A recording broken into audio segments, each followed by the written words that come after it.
servidor web del paquete IIS, viendo cómo se configura un servidor seguro. ¿De acuerdo? Si queremos podemos también ver algo de directorios virtuales, pero bueno, lo más interesante es lo que hemos visto ya. Servidores virtuales basados en puerto, IP, nombre y, lógicamente, el utilizar el protocolo HTTPS.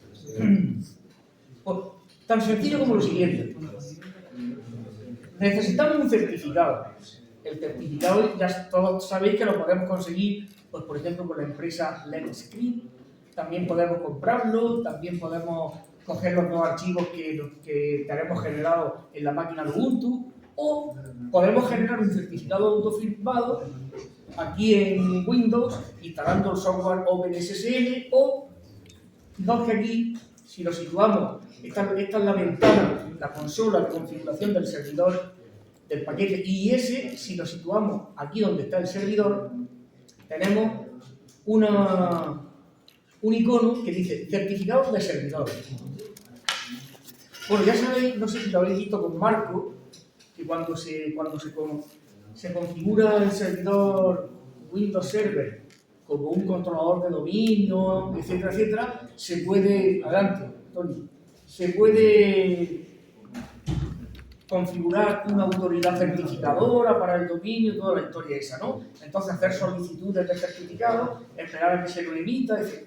Pero también podemos hacer, ¿veis? Crear certificados de dominio, crear una solicitud de certificado, etc. Pero para todo eso necesitamos un controlador de dominio. Nosotros ahora mismo no lo tenemos. Pero sí podemos crear un certificado autofirmado, lo mismo que se hace con el software OpenSSL, por ejemplo.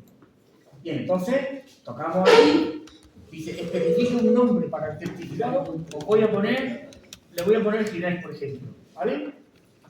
Seleccionen, este es el almacén, ya sabéis que Windows tiene varios lugares donde se pueden almacenar los certificados, pues le decimos que nos lo guarde aquí, en personal, le decimos aceptar, y ya está, no nos ha pedido nada.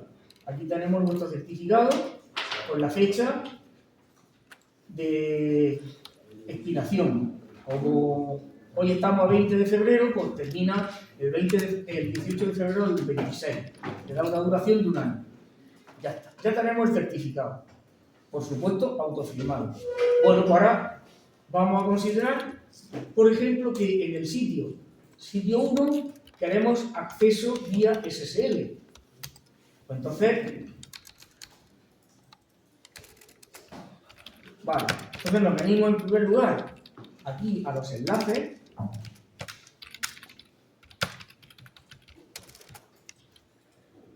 Modificar enlace.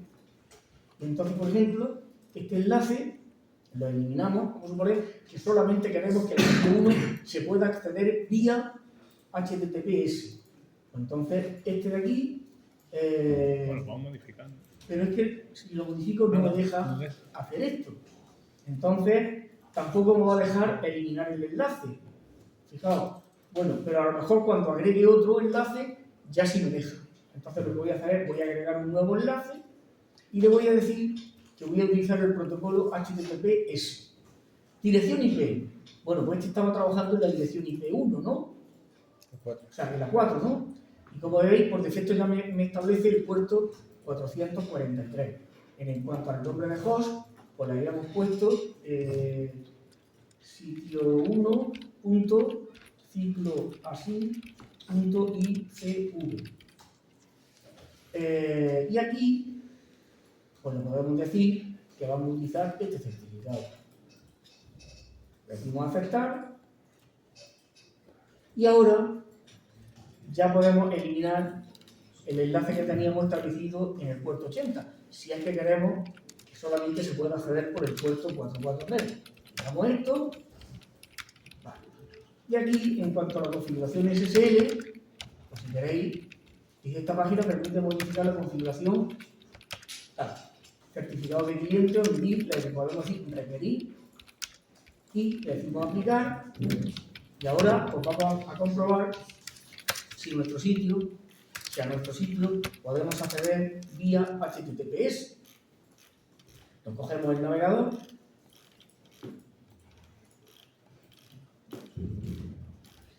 y https://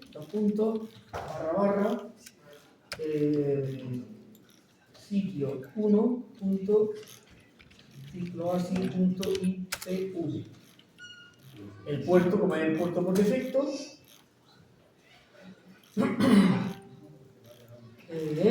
su conexión no es privada, le damos a avanzado, le decimos que queremos continuar. Esto ya sabéis que me está saltando porque el navegador no ha reconocido el certificado como emitido por una autoridad certificadora reconocida. Pues le decimos continuar y ya tenemos nuestro, veis que estamos utilizando el protocolo.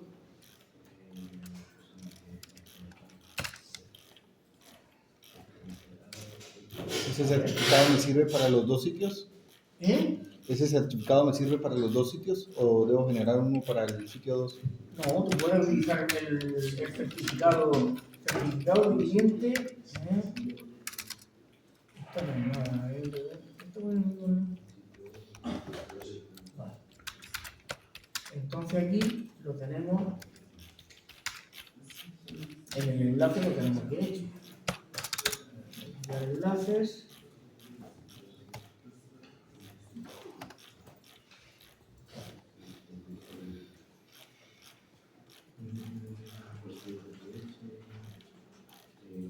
Pues ya tenemos indicado cómo se hace.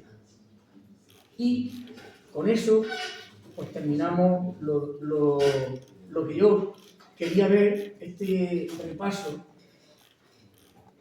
de las cuestiones más importantes del servidor web de Internet Information Service.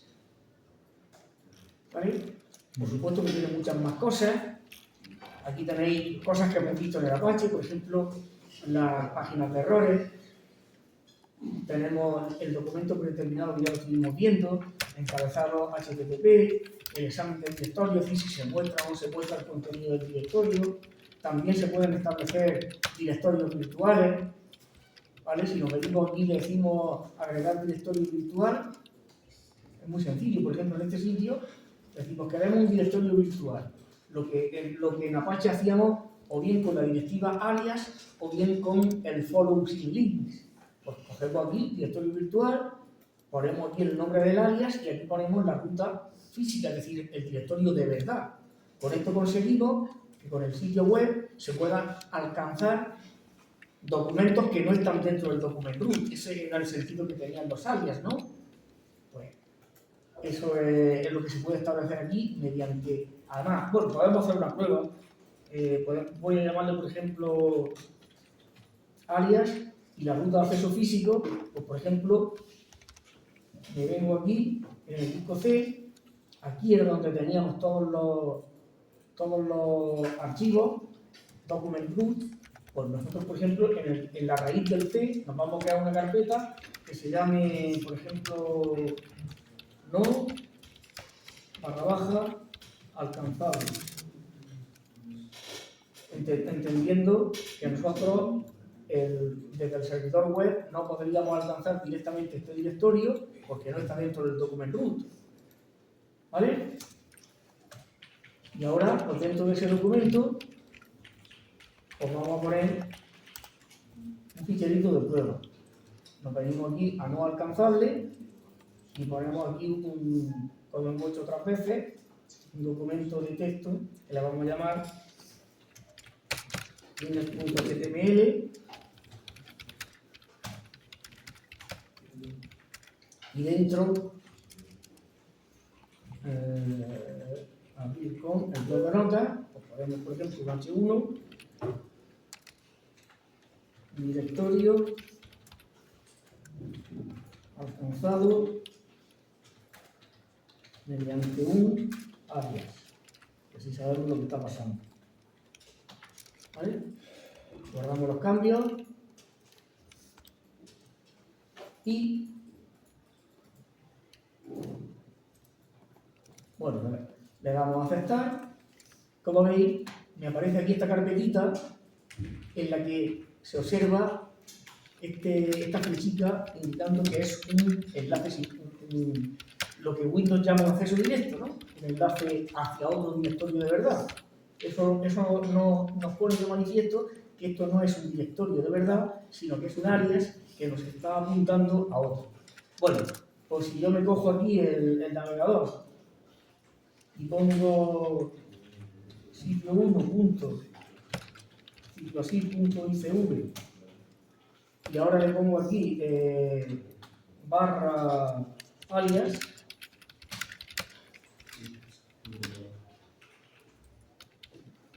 debería de salir de la página de inicio. Tengo llamado alias, quitar permisos.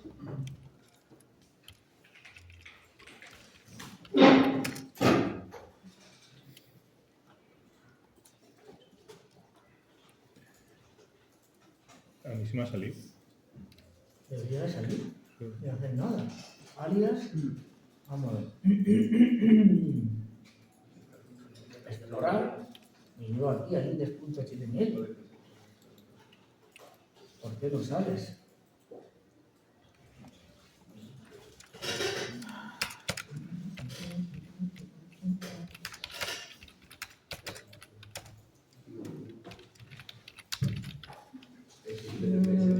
Barra alias, un momentito.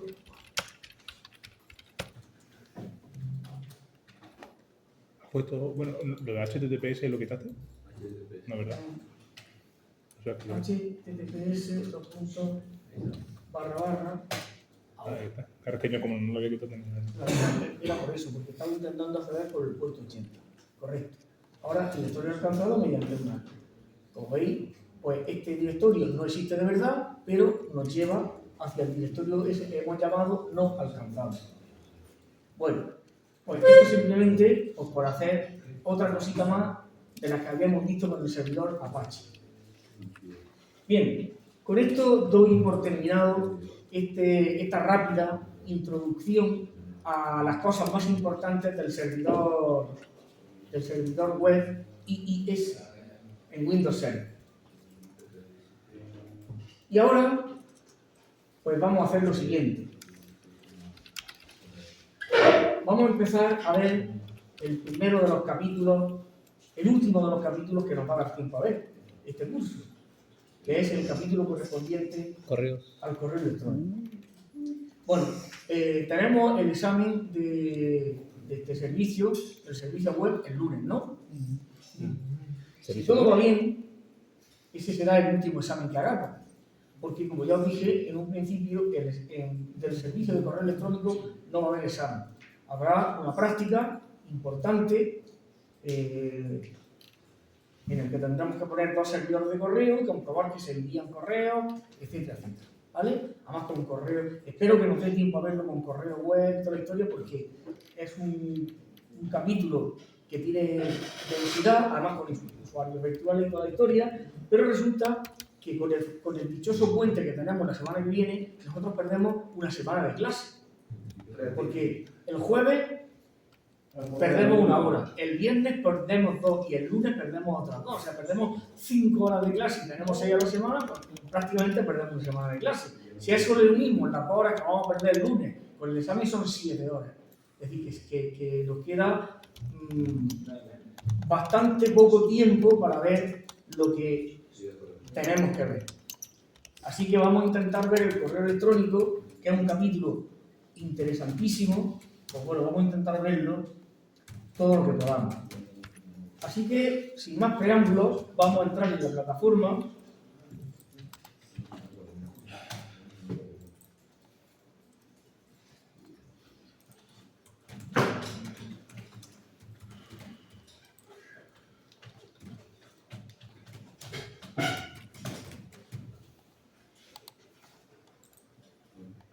Y Gestión de base de datos.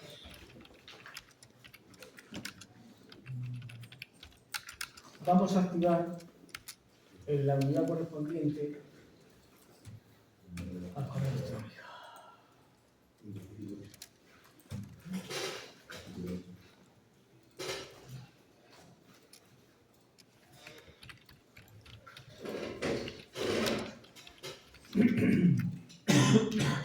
Bueno, como siempre, Pues aquí tenemos una serie de entradas en la plataforma que nos van a servir para gestionar esta unidad. La más importante es apuntes y prácticas en Ubuntu 24.04. Como la configuración del correo electrónico en Linux es bastante tediosa, pues yo por si acaso he puesto aquí ya un conjunto de archivos.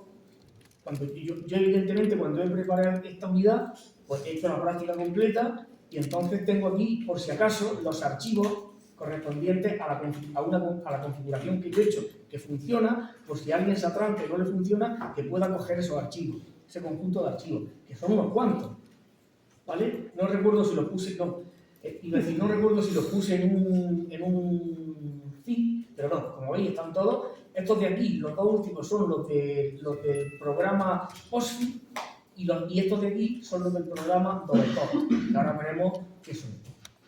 Bien, esos son dos entradas importantes. Después, en Windows, trabajaremos con un programa que se llama HMail Server, lo mismo que hicimos con el FTP, que trabajamos con el Filezilla Server, ¿recordáis, no? Pues aquí vamos a utilizar el HMail Server, que es un programa libre, un programa de correo que funciona maravillosamente bien, es libre, por lo tanto también gratuito, etcétera, etcétera. Esta es la práctica que tendremos que hacer, y bueno, ya lo que viene debajo, pues es lo mismo, pero para versiones anteriores para la versión 20, y los archivos para la versión 20 de Ubuntu, ¿no? Nosotros trabajamos con la 24, que es la última. Así que vamos a tocarle a este documento y vamos a empezar a verlo. Como veis, tiene 37 páginas, es un documento bastante denso y por lo tanto vamos a ir viéndolo. Vamos a hacer lo que hacemos siempre, hacer una introducción y tal. Bueno, lo que es el correo electrónico lo conoce todo el mundo, ¿vale? Todos vosotros y yo conocemos perfectamente lo que es el correo electrónico, ¿no? Sabemos que es un servicio que está basado, se desarrolló en su momento basándose en lo que es el correo postal. El correo postal que sigue existiendo, aunque cada vez se utiliza menos. Yo escribo una carta en mi escritorio, la deposito en un buzón diciendo que esa carta va dirigida a un destinatario. Entonces hay un servicio, el servicio postal, que se encarga de que esa carta llegue no directamente al destinatario, sino al buzón del destinatario, ¿no? Y en el buzón del destinatario se supone que el destinatario la recoge. Ese es el mecanismo, ¿no? Es decir, no es un servicio, eso es una cosa, parece una tontería, pero hay que tenerlo claro. No es un servicio en el que el mensaje de correo vaya directamente de usuario a usuario. No es así, sino que el mensaje que yo escribo con un agente de correo, pues lo deposito en un buzón.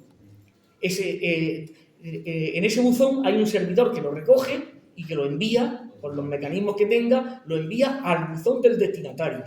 Y el mensaje se puede quedar en el buzón del destinatario eternamente si el destinatario no lo recoge, ¿de acuerdo? Pero si el destinatario abre su buzón, pues recoge el mensaje, ¿de acuerdo? Así es como funciona el correo postal y así es como funciona el correo electrónico. Hoy día eso está un poco desvirtuado porque, como sabéis, en la mayoría de las ocasiones utilizamos el correo web.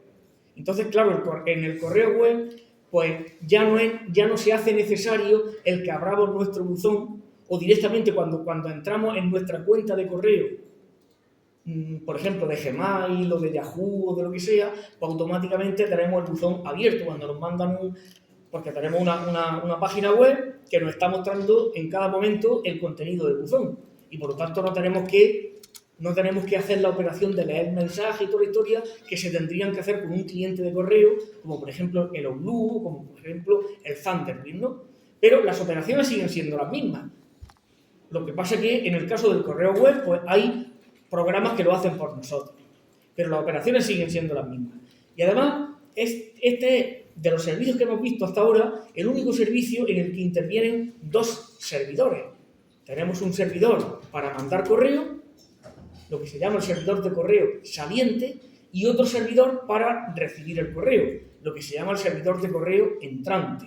No sé si habéis oído hablar del protocolo SMTP, que es el protocolo que se utiliza para el correo saliente, Y luego el protocolo POP o el protocolo IMAP, que son los protocolos que utilizan para abrir el buzón y coger los mensajes de nuestro buzón, lo que llamamos el correo entrante.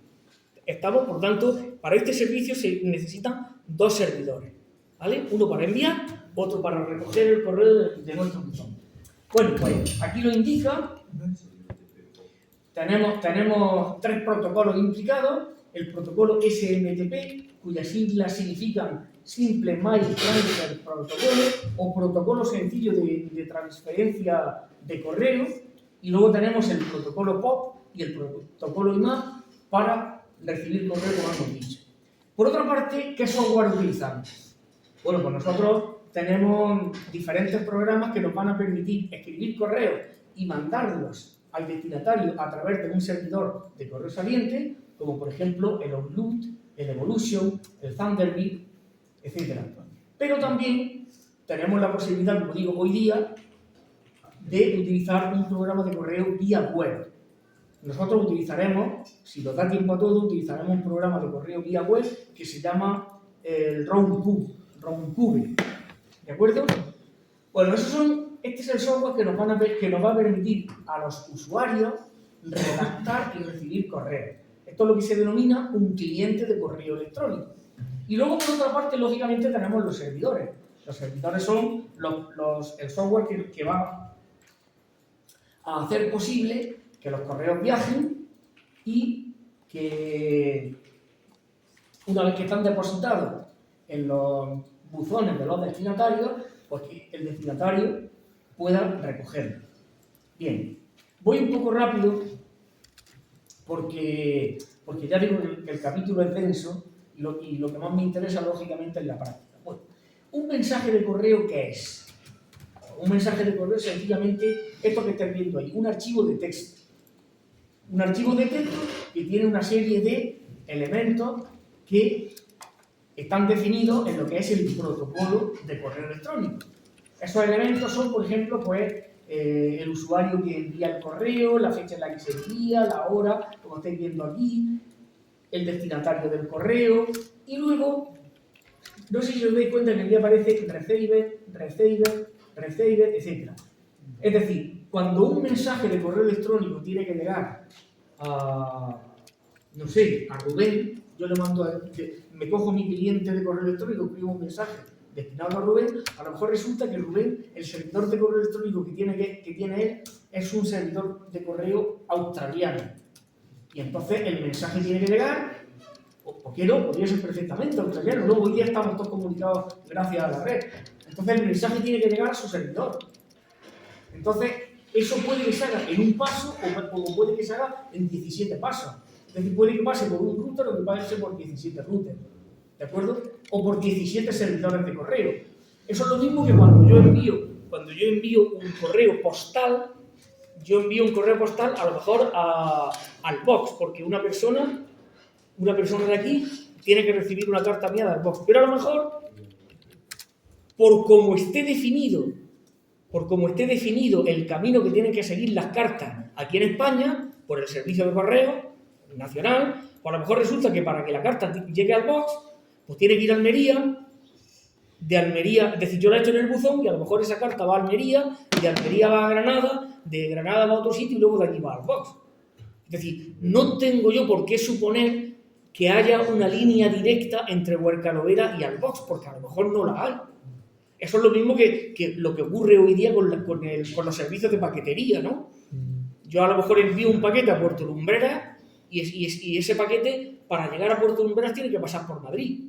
Porque los transportistas, la agencia de transportes, por ejemplo, SEU, pues tiene establecida una serie de rutas. No va a tener una ruta directa desde cada pueblo a cada pueblo. O cuando pide algo. Eso lo entiende todo el mundo, que las empresas tienen establecida una serie de rutas y gracias a esa ruta, pues el paquete llega a su destino, pero no tiene por qué llegar directamente. Pues lo mismo pasa con los mensajes de correo electrónico. Van pasando por una serie de servidores. Cuando un mensaje llega a un servidor, el servidor comprueba, ¿es para mí? Es decir, ¿es para un cliente que tiene su buzón aquí? Pues si es así, lo mete en el buzón. ¿Que no? Pues lo envía al siguiente hasta que el mensaje llega a su destino. ¿Su destino cuál es? Pues su destino es el equipo, la máquina física en la que el destinatario tiene su buzón. Y cuando ha llegado a esa máquina, pues el paquete, ahora lo veremos, el paquete del mensaje se mete en el buzón y se queda ahí hasta que el usuario destinatario lo recoge. ¿De acuerdo? Eso es así como funciona el correo electrónico. Entonces, en este ejemplo que tenemos aquí, cada una de estas líneas que pone receiver, son los diferentes servidores por los que va pasando el mensaje hasta llegar a el equipo, el ordenador en el que está el buzón del destinatario. ¿Vale? Bueno, aquí nos explica un poco lo que significan cada una de las líneas que tenemos ahí, ¿no? Pero fijaos como dice, cada campo receiver nos indica el periplo, es decir, el viaje que ha realizado el mensaje hasta llegar a su destino. Es decir, cada estafeta de correo, o en este caso, cada agente de transporte, cada servidor de correo, por los que va pasando hasta llegar al servidor de correo, como he dicho antes, en el que está el buzón del destinatario. Bien, luego, como todos sabéis, el servicio de correo electrónico hoy día nos permite enviar algo más que simples mensajes. Podemos enviar ficheros adjuntos, podemos enviar varias cosas asociadas a un mensaje, ¿no? Por eso tenemos que indicar la versión MIME, los tipos MIME que están soportados, etcétera, etcétera. Que eso es lo que nos permite poder asociar distintos tipos de ficheros que no forman parte de lo que es el mensaje en sí mismo, pero que viajan junto con el mensaje. Los adjuntos que llamamos, ¿no? Bueno, envío y recepción de un email. Vamos a ver cuáles son los agentes que intervienen. En primer lugar, fijaos en este gráfico. Este es un usuario que quiere enviar un mensaje de correo. Ese mensaje de correo utiliza un software que se llama MUA, cuyas siglas significan agente, o sea, My User Agent, o lo que es lo mismo, agente de usuario de correo. Ese es el software con el que el usuario escribe su mensaje, por ejemplo, el Thunderbird. Escribe su mensaje y lo envía al servidor. Para enviarlo al servidor, utiliza un agente que se llama MTA, que esto es lo que significa, aquí lo pone, un agente de transporte de correo. Lo envía al servidor. Este servidor que tenemos aquí pintado podría ser el servidor en el que está el buzón del destinatario, con lo cual el mensaje ya, el propio software, lo metería en el buzón del destinatario y se acaba el viaje. Pero si no lo es, pues lo envía a otro servidor. En este caso, como veis, el viaje tiene 2 pasos, pero podrían ser, en vez de 2, podrían ser 22. ¿Vale? Lo va enviando a otro agente, ese agente comprueba lo mismo, si no es a otro, y así va pasando por diferentes sitios, pero el caso es que al final, si está todo bien configurado, va a llegar al ordenador, como he dicho antes, donde está el buzón del destinatario. Bueno, pues una vez que está, se mete en el buzón del destinatario y se queda ahí. Pero luego, el usuario utiliza otro software que se llama Mail Delivery Agent. El Mail Delivery Agent es el que se encarga de meter el mensaje en el buzón del destinatario. Y luego ya, con el mismo MUA, con el mismo agente de usuario, lo mismo que hemos escrito el mensaje y lo hemos enviado al servidor, pues con ese mismo software yo puedo abrir mi buzón y recoger los mensajes. Lo que pasa utilizando protocolos de comunicaciones distintos. Para hacer la operación de enviar se utiliza el protocolo SMTP y para hacer la operación de recoger del buzón se utilizan o bien el protocolo POP o bien el protocolo IMAP. ¿De acuerdo? Entonces, como veis, intervienen, bueno, hay algunos agentes más, pero los 3 principales son el MUA, el MTA y el MDA. Este es el que permite a un usuario enviar el mensaje al servidor de correo saliente. El MTA es el que se encarga de que el mensaje llegue a su destino, y una vez que ha llegado a su destino, el MDA es el que se encarga de meterlo en el buzón del destinatario. Y luego el MUA, aparte de permitir enviar el mensaje, también me permite recibirlo, es decir, recogerlo del buzón. Aquí este gráfico lo expresa bastante bien. Ejemplos de programas que se dedican o que se comportan como agentes de cada uno de esos tipos. Pues ahora veréis que hay algunos programas, algunos paquetes de software que hacen varias funciones. Por ejemplo, ejemplos de MUA, agentes de usuario. Tenemos el Outlook. Todo el mundo ha oído hablar del Outlook, ¿verdad? Y a lo mejor lo habéis utilizado. Eudora, Netscape Mail, Thunderbird, el Simian Evolution. Nosotros vamos a utilizar el Thunderbird. El Thunderbird, que es de la misma empresa de software que el Firefox, y bueno, está disponible para Windows, para Linux, etc. Teníamos que probar con uno, pues probaremos con el Thunderbird. Luego, agentes de tipo MTA, pues tenemos el Mail, tenemos Office, tenemos Smail, Qmail, Exim, etc. Nosotros vamos a utilizar Office, ¿de acuerdo? Y luego tenemos agentes de entrega, los que meten los mensajes en los buzones. Pues tenemos uno que se llama Mail, otro que se llama Deliver, otro que se llama FetchMail y también Postfix. Como estáis viendo, Postfix es un agente tanto un MTA como un MDA. Y nosotros en una primera instancia utilizaremos Postfix cuando configuremos un servidor simplificado y luego utilizaremos Dovecock. Dovecock ya es un agente serio. Además, Dovecock puede funcionar con otros programas, como por ejemplo los programas antivirus, los programas anti-spam, etc. Están muy desarrollados para que se utilice como un agente de entrega potente. Entonces utilizaremos, concretamente, en Linux vamos a utilizar Postfix y Dovecock.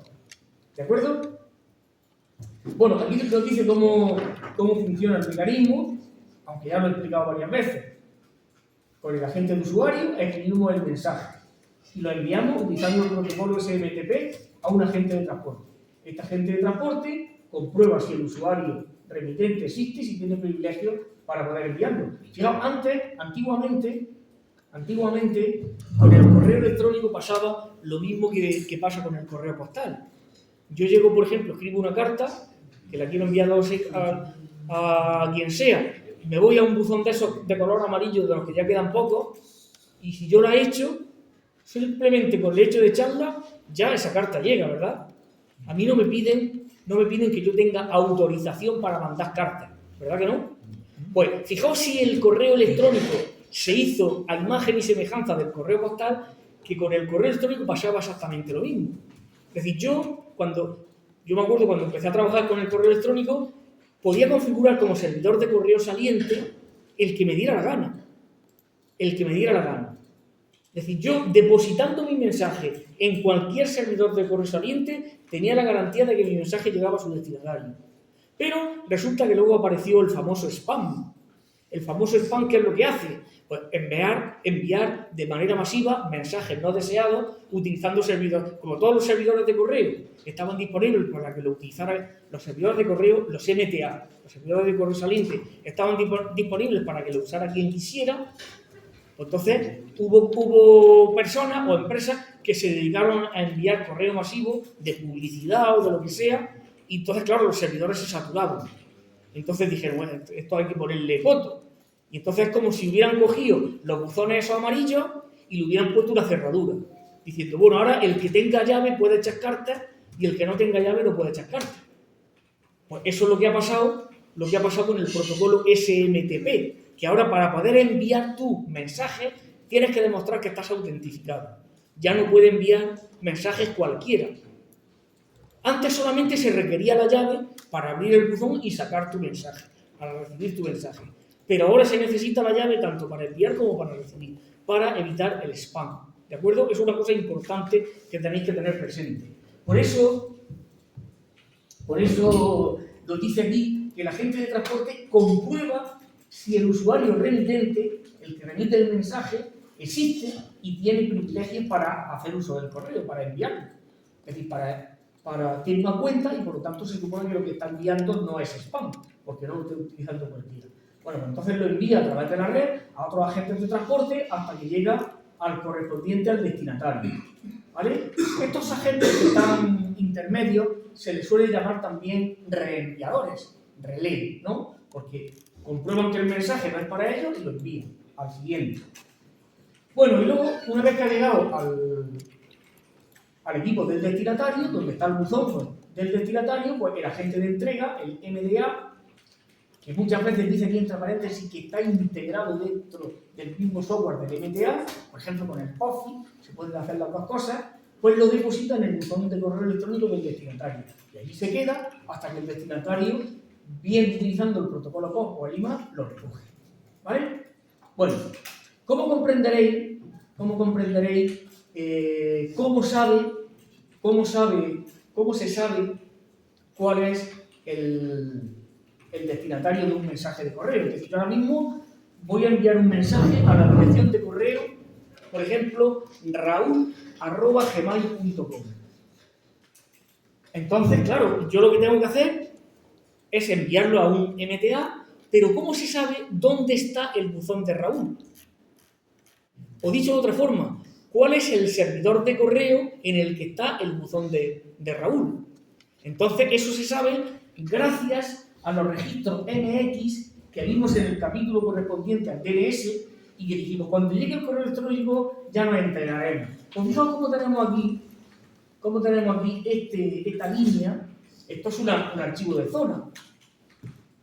¿Verdad que sí? Esto es un archivo de zona, de una zona DNS correspondiente a la zona gmail.com, es decir, de verdad, porque esto es una captura de internet. Y como veis, me está diciendo aquí que si yo envío un correo a raul@gmail.com, pues el servidor de correo electrónico al que se lo tengo que enviar, es decir, el servidor de correo al que tiene que llegar el mensaje para que ese mensaje se deposite en el buzón de Raúl, es este de aquí. Bueno, pues ese se llama la prioridad 20, ¿vale? Aquí tenemos otros, este con prioridad 10 y otro con prioridad 30, es decir que, y otro con prioridad 40, es decir que en esta zona, en la zona gmail.com, hay 4 servidores de correo a los que tiene que llegar el mensaje que yo pretendo enviarle a Raúl, para que ese servidor, bueno, uno de los 4, porque lógicamente los 4 estarán configurados con balanceo de carga y toda la historia esa,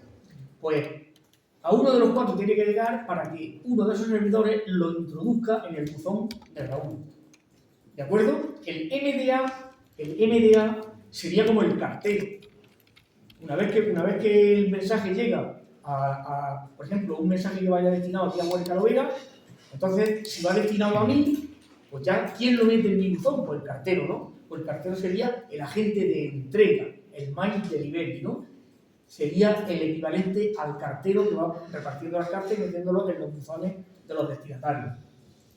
Bueno, pues como veis, aquí tenemos una máquina que se llama alt.gmail-smtp, etcétera, etcétera, que es una máquina que se encarga de gestionar el correo de la zona correspondiente a gmail.com. Pero como habéis visto aquí hay 4 máquinas, ¿no? Si no me he equivocado, sí, prioridad 10, 20, 30 y 40.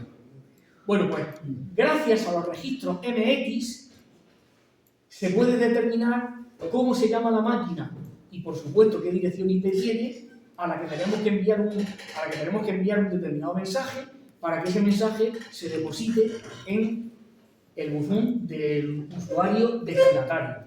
¿De acuerdo? Por lo tanto, de la misma forma que en el capítulo del Apache hemos tenido que recordar el uso del servidor DNS, aquí también lo vamos a tener que recordar. Porque si en una zona no ponemos el registro MX, no se sabe cuál es el servidor que se encarga del reparto de correo en esa zona. Y por lo tanto no se sabe a quién le tenemos que enviar. Es decir, sería, en el ejemplo del correo postal, sería, por ejemplo, decir, bueno, si yo tengo que enviar una carta, yo que sé, a Cuevas de la Almanzora, pues tengo que saber cuál es la estafeta de correo, el servicio de correo de Cuevas de la Almanzora. Porque yo tengo que asegurarme de que la carta llegue allí para que allí se la entreguen a un cartero para que la meta en el buzón del usuario. Entonces, eso sería lo que el papel, por eso la MX significa Mail Exchange, intercambiador de correos. ¿De acuerdo? Eso, aquí se pone de manifiesto la importancia del registro MX de la zona DNS. Bueno, aquí nos lo explica, etcétera, etcétera. Y por aquí seguimos con más imágenes de programas y protocolos. Bueno, aquí no me voy a entretener mucho, pero está indicado mediante pasos, paso 1, paso 2, internet, paso 3, paso 4. Estos son todos los pasos que tienen lugar desde que un usuario, utilizando un PC, un equipo Apple, un portátil, lo que sea, escribe un correo, hasta que llega pues, a otro equipo o a él mismo. Como veis, aquí se está utilizando como agente de transporte el SendMail, en vez del POSIT, por ejemplo. Entonces, mediante el MUA, que puede ser el Netscape, o puede ser el Siemens Evolution, puede ser el Thunderbird, se envía el mensajito, este lo envía a Internet, va pasando por diferentes servidores, y luego cuando llega y se mete en el buzón, pues mediante el protocolo IMAP o el protocolo POP, cada uno de estos destinatarios abre su buzón y recoge los mensajes. Aquí lo tenéis explicado. Bueno, protocolo. Protocolo SMTP, ya hemos dicho lo que es. Protocolo simple de transferencia de correo. Bueno, esto es un protocolo que utiliza el modelo cliente-servidor. El cliente estará en uno de los programas que nosotros utilizamos. Por ejemplo, el Thunderbird. ¿Vale? La parte del cliente me permite escribir, cuando le doy al botón de enviar, pues el cliente se conecta con el servidor y le envía el mensaje. ¿Vale? Eso es lo que hace este protocolo. Cliente-servidor, lo mismo que el protocolo HTTP, o lo mismo que el protocolo FTP, etcétera, etcétera. Bien. Su funcionamiento es simple. Una vez que se establece la conexión, utiliza como protocolo de transporte el protocolo TCP y, en principio, utiliza el puerto 25. El servidor utiliza el puerto 25, pero, como más adelante veremos, como hoy día ya se utilizan versiones seguras mediante capas de seguridad SSL o TLS, pues utilizarán el puerto o bien el 465 o el 587. Ya sabéis que hay algunos protocolos que al añadirle la capa de seguridad cambian de puerto o no cambian de puerto. Por ejemplo, en el último que hemos visto, en el Apache, el protocolo HTTP se cambia de puerto, ¿no? En vez de utilizar el 80, se utiliza el 443. En el anterior, en el FTP, vimos que cuando se utiliza el modo implícito, sí se cambia de puerto. Se utiliza, en vez del 21, el 990. Pero cuando se utiliza el modo explícito, no se cambia de puerto. Se sigue utilizando el 21. ¿De acuerdo? Pues bueno, aquí sí se cambia de puerto. El 25 se utiliza cuando no hay seguridad, cuando no hay capa de seguridad, y luego cuando hay capa de seguridad, dependiendo que se esté utilizando TLS o SSL, se utiliza o bien el 465 o el 587. Estos son los puertos que se utilizan para SMTP seguro. Vale. Eso es el protocolo SMTP. Se envía el mensaje utilizando, evidentemente, lo que nunca hemos visto, los mensajitos correspondientes, es decir, la parte interna de los protocolos no lo hemos visto, ¿no? Cómo se entiende el cliente al servidor, aunque ahora aquí vamos a hacer una pequeña prueba para que veáis. Bueno, pues luego tenemos el protocolo POP, cuyas siglas significan protocolo de oficina postal, que lo que nos permite es recoger, a ver si lo digo. Este fue un protocolo de recoger mensajes de los usuarios. Este fue un protocolo que se inventó en los inicios de Internet. En los inicios de Internet no teníamos conexiones constantes, es decir, en todo momento como pasa ahora. Ahora mismo nosotros tenemos conexión continua en cada momento, ¿no? Tenemos una fibra, tenemos una DSL, etc. Pero, por ejemplo, cuando yo empecé, mi primera conexión a Internet era con un módem. ¿Sabéis lo que es un módem? Entonces lo que hacía es, utilizando mi línea telefónica, yo me conectaba al servidor, recogía los correos, me los traía, y cuando los traía me desconectaba, entonces los leía.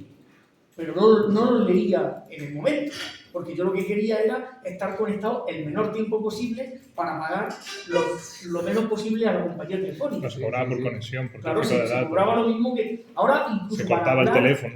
Incluso para hablar tenemos tarifas planas, pero antes no era así. Antes te tiraban, por ejemplo, 3 o 4 minutos porque la línea iba lenta y te cascaban 1000 pesetas por descargarte el corrector. Y con 1000 pesetas eran muchas pesetas, ¿eh? 6 euros de hoy, en el año 1996-97, eso era mucha pasta, ¿eh? Entonces, claro, uno se ponía hasta nervioso cuando claro, tú te conectabas, joder, como fuera lento te ponías nervioso. Ahora no, ahora Ahora esto ha cambiado un disparate. Te hace ilusión tener correo, pero lo pagado. No, y no solamente eso, y navegar por internet. Navegar por internet, tú te tenías que conectar y si estabas media hora navegando ya se queda. Y el sonido. Y al principio eran, depende, si, por ejemplo, además tú llamabas a un número de teléfono. Si tu proveedor de servicios de internet era local, pues era como una llamada local. Pero si tu proveedor de servicios de internet era de Madrid, era como una llamada provincial, que era más caro. O sea que todo eso influía muchísimo. Vosotros eso no lo habéis vivido, No. pero eso existió hasta hace relativamente poco, ¿no? Hoy día, pues gracias a Dios, no. Bueno, entonces, este protocolo se diseñó, el POP, se diseñó teniendo en cuenta eso. Teniendo en cuenta que las conexiones no eran conexiones que siempre estaban en línea, sino que normalmente estaban fuera de línea, offline. Entonces tú te conectabas, recogías los mensajes y ya está. Y leías los mensajes fuera de línea, ¿no? Pero luego, cuando se fue avanzando y se fue avanzando hacia conexiones en línea continua, pues entonces ya se diseñó un protocolo más guay, que es el protocolo IMAP. El protocolo IMAP sirve para lo mismo, sirve para recoger mensajes, pero ya es que se está diseñado de otra manera, ya teniendo en cuenta que se tiene conexión continua y por lo tanto ya nos permite hacer muchas más cosas. Nos permite crear directorios, nos permite borrar mensajes, cambiar mensajes de un directorio a otro, es decir, para clasificarlo, etc. Es como si estuviéramos conectados a un disco duro, ¿no? Es decir, nosotros estamos conectados a nuestro buzón, pero nuestro buzón es como si fuese una parte del... Bueno, de hecho, es una parte del sistema de archivos del servidor. Entonces te permite pues, estar interactuando, ¿no? Ahora quiero clasificar los mensajes, los de mis amigos, los del trabajo, los de... Me creo una carpeta, los juegos. Esto eso requiere que estés conectado, evidentemente. Por eso se diseñó el protocolo IMAP, que es mucho más potente que el POP, pero requiere conexión en línea. Y el servicio web-mail, el web-mail que lo utiliza casi todo, o lo utilizamos casi todo el mundo hoy día, utiliza, aunque también puede trabajar con el POP, pero fundamentalmente trabaja con el IMAP. Bueno, ¿cuáles son los puertos implicados? Pues en el POP tenemos el 109 para la versión primera que salió, aunque aquí pone que es la versión 2, y el 110 para la versión 3, que es la que se utiliza hoy día, porque se sigue utilizando. Y de hecho se le llama POP 3, ¿de acuerdo? Y luego, para la versión segura, lo que sería el POP 3S, se utiliza el puerto 995.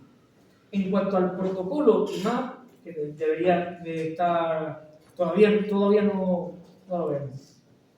Aquí más abajo, el protocolo IMAP utiliza el puerto 143 para la versión 2, que es el que se sigue utilizando, y para IMAP-S el 993. ¿Vale? Bueno, vamos a hacer una pequeña utilizando una terminal Telnet, vamos a hacer un pequeño ejemplo de esto. Vamos a ver cómo podemos enviarnos un mensaje a nosotros mismos utilizando los comandos para que veáis cómo funciona el correo por dentro. Bueno, difícil va a ser que nos dé tiempo ahora, pero bueno. Aquí dice cómo utilizar el correo apelo. ¿Apelo qué quiere decir? Pues bueno, vosotros habéis visto en el protocolo FTP que normalmente utilizamos un cliente en modo gráfico, que le damos a transferir de aquí a aquí o de aquí a aquí, crear un directorio, pero por debajo hay comandos, ¿no? Una de las preguntas del examen era que hicieran las cosas con comandos, ¿no? Bueno, aquí en el caso del correo pasa lo mismo. Todo está ya hecho de manera que se puede hacer con programas gráficos, pero por debajo hay comandos. Entonces lo que vamos a hacer mañana, vamos a instalar nuestro POSI y vamos a hacer un ejemplo de cómo funciona el correo a bajo nivel. Y lo que haremos, como veis, es nos conectaremos a nuestro servidor de correo utilizando un cliente Telnet, pero en vez de al puerto, ¿cuál es el puerto que utiliza el protocolo Telnet por defecto? ¿Lo sabéis? Un momento. ¿Sabéis lo que es Telnet, no? Sí, sí. ¿Telnet qué es? Algunos dicen que sí, pero... Para transferir archivos. No. Tipo de conexión.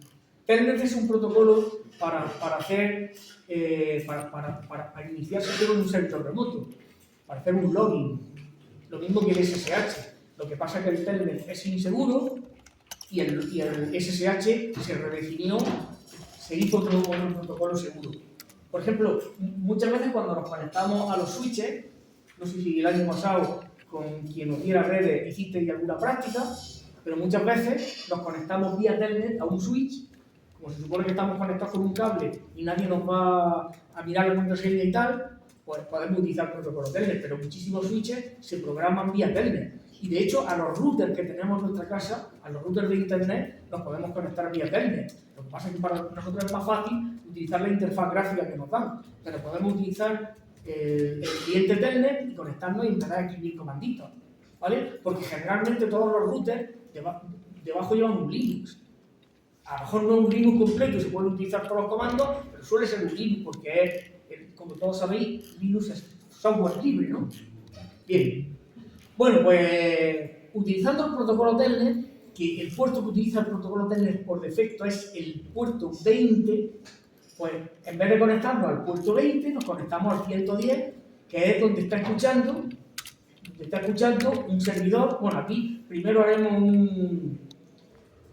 nos conectaremos al puerto 25 para enviar un correo, luego nos conectaremos al puerto 110 para recibir el correo, etcétera, etcétera. Y así, con eso, que vamos a tardar 10 minutos en hacerlo, pues veremos cómo funciona el correo por debajo.